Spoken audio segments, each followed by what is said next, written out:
Tomorrow, protesters will take to the streets in London in what could be one of the largest protests in modern British history. The demonstration is organised by hard-right activist Tommy Robinson and will feature guest speakers from across the world. This includes MAGA thought leader Steve Bannon, British right-wing darling Katie Hopkins, and parliamentarians from across continental Europe. The main message of the protest is a little muddled. It's part anti-immigration, part anti-Islam, part anti-multiculturalism, and very pro-freedom of speech. While I'll be referring to this movement as hard right, it should be noted that its leaders do not, and they often take issue with this terminology. In general, I think this movement will probably take issue with a lot of what I say in this video, and that's fine.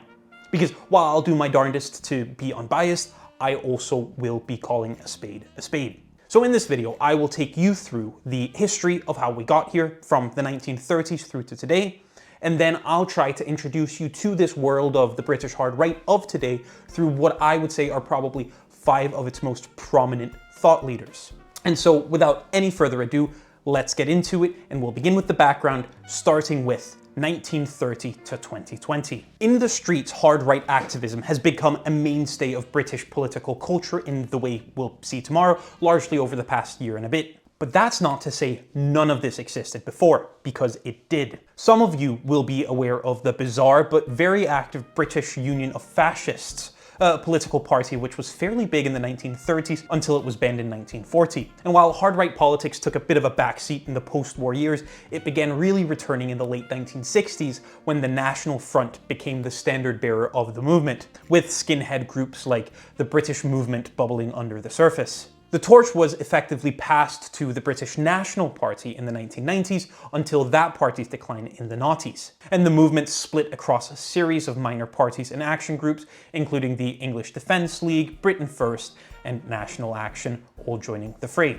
And here we're going to draw a massive line in the sand and have a look at 2020 to 2024. Since 2020 or so, the UK has faced a massive surge in illegal immigration, much of which arrives by people smugglers across the English Channel and landing in the southeast of England, where many of the migrants claim asylum.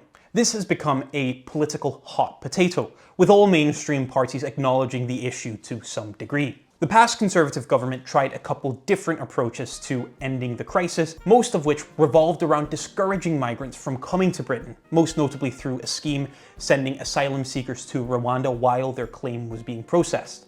This never came into fruition though. The new Labour Party government has tried to tackle this crisis through cooperation with France, the country from where the people smugglers take off from. But the effects of this are yet to be seen. Currently, the way it works, the asylum seekers are held in what are being called migrant hotels, hotels that are booked out by the Home Office for asylum seeker processing. This hot potato has also led to the rise of Nigel Farage's right-wing Reform UK party, which is now seemingly on course to form the next UK government. But as we'll see later, Farage and Reform UK are not part of this new right. Farage has himself spent his career distancing himself from this type of politics, and pretty much every single one of the characters we'll meet shortly. But now, let's turn to last summer with 2024 to today. Last summer, the hard right movement was supercharged when Axel Radukubana, a second-generation immigrant from Rwanda, entered a dance studio in Southport and killed 3 children and injured 10 others by stabbing. This triggered a week of riots across the UK with violence, vandalism, and arson.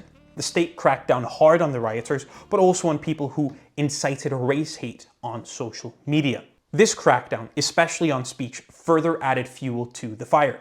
With one case, that of Lucy Connolly, who posted this on social media and was sentenced to 31 months in prison, serving just over a year, especially making the rounds in the media. This summer, there have been a series of protests and a few select riots in response to the migrant hotels and some associated cases of sexual violence committed by migrants staying at these hotels. The most prominent one was in Epping, with another series of anti-immigration rioting breaking out in Ballymena in Northern Ireland. But now, tomorrow, these protests will likely reach a new peak in London. And so with all that background, let's try to build a bit of an understanding of the movement by considering some of the front figures. And we'll start with the most prominent, Tommy Robinson. Tommy Robinson, whose real name is Stephen Christopher Yaxley Lennon, is the main organizer of tomorrow's protest. He first gained prominence in 2009 when he founded and led the English Defence League, a protest group which grew out of football hooliganism and which took to the streets to protest Islam. Quite a few of these protests became violent when protesters clashed with counter-protesters and with the police. This movement became quite prominent for a couple of years in Britain, but in 2011 a couple of news stories took down the organization. First, it was revealed that members of the EDL had been in touch with Norwegian terrorist Anders Breivik. Then it was revealed that members of the EDL had earlier been convicted of planning to bomb a mosque in Britain. Robinson left the EDL in 2013. In 2018, he was brought in as an advisor for the UK Independence Party, or UKIP, which caused the immediate exit of the then former UKIP leader Nigel Farage from the party, with him accusing the new leadership of fighting a religious crusade. Robinson has built a massive social media following and played a key role in agitating and organizing during the Southport riots last summer. He is someone who has been in and out of jail for much of his adult life. Several of the instances have been politicized, with his supporters taking to the streets with Free Tommy Robinson protests. His most recent prison sentence started last October and finished in May earlier this year for contempt of court when he repeated libelous false allegations against a Syrian refugee. When he was released, he retook the baton from the previous summer and has become the social media thought leader of this year's protests too. He also caught the attention of ex-owner Elon Musk, who requested Robinson be allowed to join Farage's Reform UK party. However, when Farage refused this request, him and Musk ended up in a social media spat. Instead, Robinson recently joined the young party Advance UK, which was founded this summer by Ben Habib.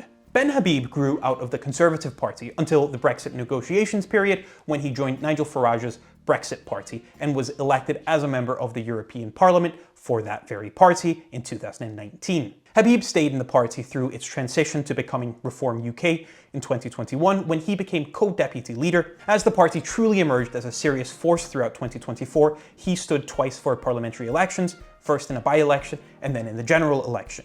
However, he was not elected, and he was replaced as deputy leader by Richard Tice, the former party leader who had stepped aside to facilitate Farage's shock return to politics during the 2024 campaign. This replacement also came following some months of controversy, where most notably Habib advocated for leaving migrants to drown in the English Channel. And his dismissal from post was seen as part of Farage's move to professionalize and moderate the party. Habib soon resigned from the party altogether and became one of the party's most vocal critics, from the sidelines arguing Reform UK does not take a hard enough stance on illegal migration. This summer he launched Advance UK, a party placed to the right of Reform UK, which has gained a lot of attention on social media, but relatively little in traditional media, and is not really featured in opinion polls. Last month, a handful of former candidates for Reform UK defected to Advance UK due to growing frustration with Reform UK's leftward shift over the past year, but these were all relative nobodies. The bigger contributor, speaking for Habib and his new party and his role on the hard right, is the fact that Tommy Robinson recently joined his party, and Elon Musk has also endorsed it and is expected to donate to it.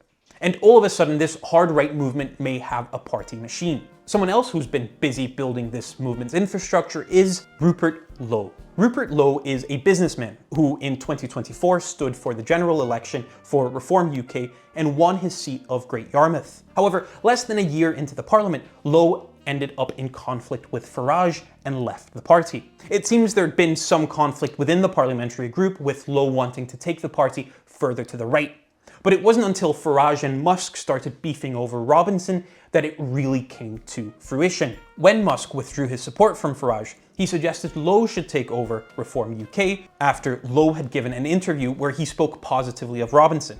And while Lowe publicly backed Farage then, this supercharged the conflict. In March, Lowe criticized Farage openly, and then Reform UK leadership accused Lowe of bullying and aggressive behavior and even reported him to the police. Since then, Lowe has continued serving as an independent MP. In this role, he's fought against migrant hotels, advocated for mass deportations, and led the fundraising for an inquiry into Pakistani rape gangs across Britain. This summer, he launched Restore Britain.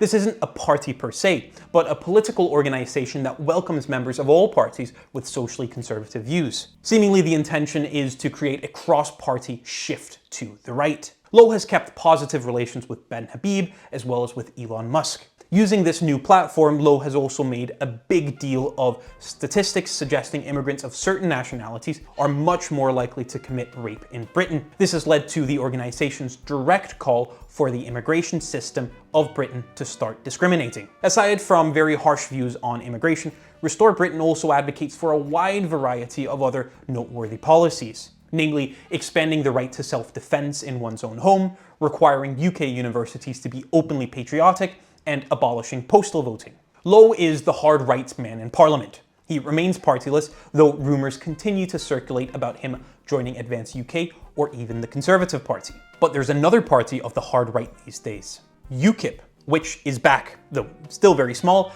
and it's much more right-wing than it's ever been. And much of that is due to its relatively new leader, Nick Tenconi. Nick Tenconi is a personal trainer who has effectively been party leader for UKIP since the start of last year, when former leader Lois Perry left due to factions of the party turning extremist. UKIP was founded in the 1990s by a former Liberal Democrat with the sole intention of opposing the growing powers given to the European Union. The party was later taken over by Nigel Farage, who continued using it as a mouthpiece to advocate for the British exit of the EU. At this time, the party did well in European elections, got some local politicians elected, and had an MP elected to Parliament. In 2016, a referendum held by David Cameron to appease certain Tory factions led to the UK voting in favour of leaving the EU. Farage, having more or less succeeded in his mission, stepped down as party leader and, as previously mentioned, left the party not long after when the new leadership turned hard right. UKIP has been a non-factor in British politics since Brexit. The party still stands candidates, but with no success. However, the past year, under leadership of Tenconi, the party seems to be having a small resurgence. Tenconi has also for a few years now been the COO of Turning Point UK, the British chapter of the US organization founded by the recently murdered Charlie Kirk. And combining these two positions, he seems to have been able to create a bit of a social media following. He's not shy of controversy, having openly supported Kyle Rittenhouse, who shot and killed BLM protesters in the US. He's embraced the Great Replacement theory, and he performed what looked to many people like a Nazi salute in front of supporters earlier in the year. He has been traveling the country with his mass deportation tour and is actively contributing to protests up and down the country. And if this wasn't enough small hard-right parties and groups competing for the space, well, get ready to meet Laurence Fox. Laurence Fox isn't quite as big as he used to be on the hard right. I don't think, at least. But he's still been someone who in recent years kept fanning the flame and has played a key role in giving the movement strong views on free speech. Fox first gained prominence as a television actor on the series Lewis. In the late 2010s, he began also making a name for himself as a political commentator with very strong right-wing views. During the COVID pandemic, he became a critic of vaccines and the government's general approach. In 2021, he launched the Reclaim Party, which he used to stand for the London mayoral election of the same year, where he received almost 50,000 votes, or just under 2%. Fox has been in a lot of legal troubles in recent years. This includes a couple of libel cases that have been filed against him due to his proclivity of calling sexual minorities and drag performers pedophiles. He's also been charged with encouraging an offence when he posted on social media advocating in favour of the destruction of ultra-low emission zone cameras around London. And he's also been charged with sexual offences for sharing an upskirting photo of a female presenter on social media. On top of that, he's also been investigated by the police for the multiple videos he's posted online of him burning pride flags in a political statement against the LGBT movement. In recent months, Fox has taken to social media to support protest and had friendly back and forths with Tommy Robinson. He seems to especially come to this movement from the freedom of speech angle, and with a little bit of a more anti-LGBT agenda. And that's it. A brief introduction to Britain's new hard right. This is very much just scratching the surface. A little bit of history and a few prominent voices. But it's worth remembering there are so many other voices in this sphere. If you're interested in diving deeper, I'd encourage you to look into Ant Middleton, Katie Hopkins, Paul Golding, and Calvin Robinson, just to name a few. And of course, it's worth remembering this is a very grassroots movement. The real power and excitement, if you will, is still with the many people who will be out on the streets of London tomorrow. What do you think? Have I missed something else worth noting? Where do you see this movement going from here? Let me know in the comments below. And if you enjoyed this video, please make sure to give it a thumbs up and to subscribe to my channel. Thank you so much for watching, and goodbye.